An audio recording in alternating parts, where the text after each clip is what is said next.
A doutrina da salvação. O que é que os adventistas pensam a respeito da salvação? Apesar da Igreja Adventista do Sétimo Dia declarar que a salvação é pela graça, mantém algumas doutrinas que aparentemente parecem contradizer.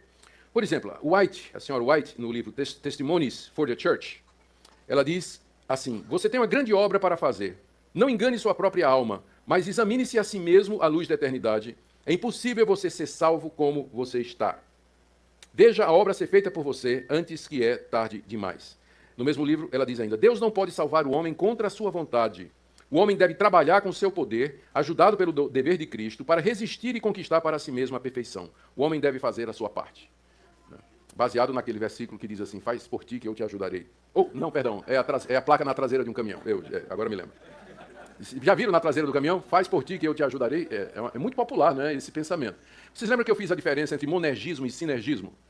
Na perspectiva monergista, a salvação é de Deus. Deus é quem salva o pecador. No sinergismo, que é o pensamento oficial da Igreja Católica, o pecador auxilia a Deus na sua própria salvação. Ele contribui, de alguma forma, para a sua salvação. Essas palavras aqui de Ellen White sugerem que o pensamento adventista, soteriológico, né, com relação à salvação, ele é sinergista. Você tem uma obra a fazer, você tem que colaborar com isso. E mais, olha, nessa mesma obra aí, Testimonies, ela diz: cada membro do corpo deveria sentir que a salvação de sua própria alma depende de seus próprios esforços individuais. E aqui entra a guarda do sábado. Aqui no livro Testimonies, volume 3, página 23, White diz o seguinte: devemos a cada sábado fazer um balanço para verificar se a semana finda nos trouxe lucro ou prejuízo espiritual. Santificar o sábado ao Senhor importa em salvação eterna. No livro Grande Conflito, que é o mais popular da Ellen White, na página 605, ela diz: o sábado será pedra de toque da lealdade, pois é o ponto da verdade especialmente controvertido. Quando sobrevier aos homens a prova final, será traçada a linha divisória entre os que servem a Deus e os que não o servem. E a característica dos que servem a Deus é aqueles que guardam o dia de sábado. Portanto, diante disso, certeza de salvação. Veja o que White escreveu no livro Christ's Object Lessons, as lições objetivas, o objetivo das lições de Cristo.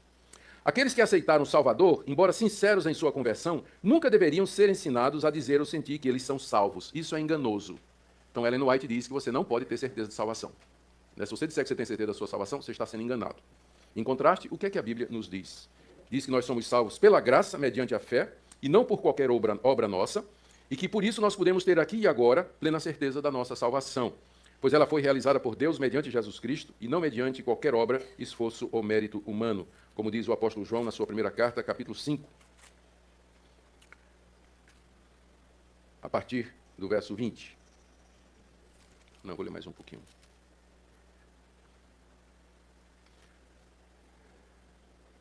Sabemos que o Filho de Deus é vindo e nos tem dado entendimento para reconhecermos o verdadeiro. E estamos no verdadeiro e em seu Filho Jesus Cristo. Esse é o verdadeiro Deus e a vida eterna. Um pouquinho antes, no verso 10. Aquele que crê no Filho de Deus em si mesmo tem o testemunho. Aquele que não dá crédito a Deus o faz mentiroso, porque não crê no testemunho que Deus dá acerca de seu Filho. E o testemunho é esse, diz o apóstolo João, que Deus nos deu a vida eterna e essa vida está no seu Filho. Aquele que tem o Filho tem a vida. Aquele que não tem o Filho de Deus não tem a vida. Estas coisas vos escrevi a fim de saberdes que tendes a vida eterna, a vós outros que credes em o nome do Filho de Deus. Então, João diz que escreveu estas coisas para dar certeza de salvação a todo aquele que crê que Jesus é o Filho de Deus. Aquele que crê, ele pode se assegurar da sua salvação. Essa certeza de salvação, às vezes, varia. Às vezes o crente, porque peca, ele se sente perturbado, ele se questiona, às vezes ele pode passar um período confuso, mas isso não tem a ver com a salvação em si. O crente verdadeiro, ele passa por altos e baixos e às vezes essa certeza é abalada ou mais ou menos. Às vezes ele é provado e testado nessa área.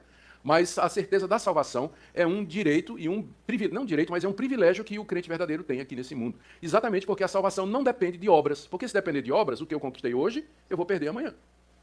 Se a minha salvação depende do que eu faço, quem me garante que amanhã eu não vou tropeçar e perder essa salvação? Mas se a salvação é um dom de Deus e procede do decreto de Deus, do seu querer eterno, como diz Paulo, né, quem poderá nos separar do amor de Deus? Quem nos separará do amor de Deus? Então, essa é uma diferença grande também na doutrina da salvação com relação ao pensamento adventista.